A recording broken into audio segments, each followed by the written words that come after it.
Welcome back to Nigeria 2015. What's your account of what's happening where you are? Were you able to get yourself accredited? Vote? Send us an email, nigeria2015@channelcv.com. You can also tweet at any one of us using the several Twitter handles you've seen on the screen.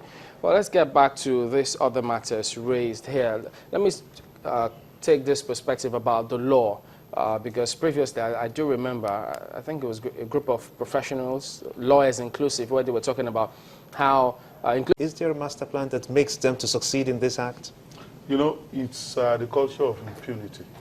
Now, this has become a cliche, and so when we say culture of impunity, maybe we may not understand. They just think that this is just English. It's not... it's not something that cannot be broken down for people to understand. Over time, when election is approaching in this country, politicians, after building a massive war chest, think of establishing their own private armies. They consciously go out to acquire weapons, rent or hire hoodlums that will come and be the enforcers during electioneering period. And so what we've seen in some of these places is all that we've known that is ugly about election in Nigeria. In Kogi State, in Ekiti State, we've not gotten a report from there. In Ondo State, there are some peculiarities. We aren't going to have governorship elections. And so in the light of the election that took place 2 weeks ago, and the outcome, those sitting governors are jittery, of course, that if their houses of assembly were to go to the opposition, most of them may not be in that seat any longer. So there is tension in those states. And so we expect the police to have anticipated this kind of thing and then, you know, police those areas very well. But apart from these states or states that fall in this category, you know those states, the governor said that we are shooting overnight and all that. You know, we've now had a report from Ekiti State that has been soaked in tension for some time because of the impeachment process. In Kogi State, we are now getting this report. If you take this together and then marry this to the South, South, and Southeast, where we've had these incidents of shooting and possibly killing and burning and all that. All right. You know. We'll continue in just a moment, so don't go away just yet.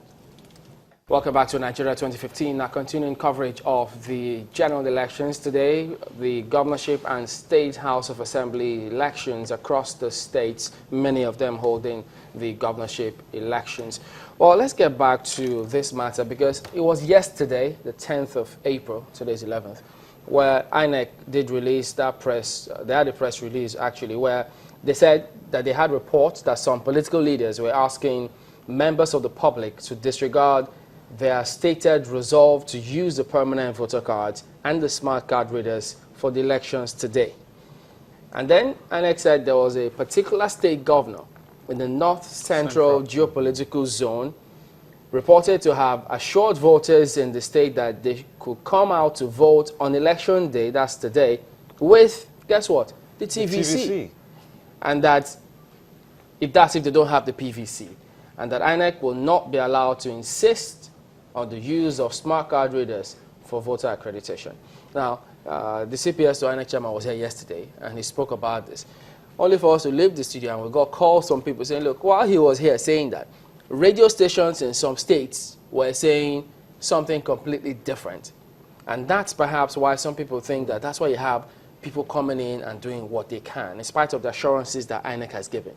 So then one wonders, how does INEC enforce what they have said will play out, and then what is playing out in some of the states where, now look at the cases of ballot snatching, people insisting on seeing result sheets before elections are conducted, before voting is done. And even now that that governor has infringed on the laws that guides the electoral process, that's the point what will be the implication of this now? Basically, there's a time when even for campaign or by the time it's night or Thursday, any person that is not a member of the election management body, INEC, has no authority to make statement, either on radio or on television relating to the conduct of election. It's only INEC. And that's the point we are making, that if INEC knows such a person, why is it that that person is not being, you know, we may not even be able to say that because of immunity, you may not be able to prosecute him. But it can be investigated. A complaint, an official complaint should be launched against such a governor or such a political person to investigate him and to conclude whether or not he actually committed the electoral, you know, violation of the electoral law. If it is done in crime, there is no statute of limitation. The day his immunity, something comes to an end, you take him to court, prosecute him, and send him to jail.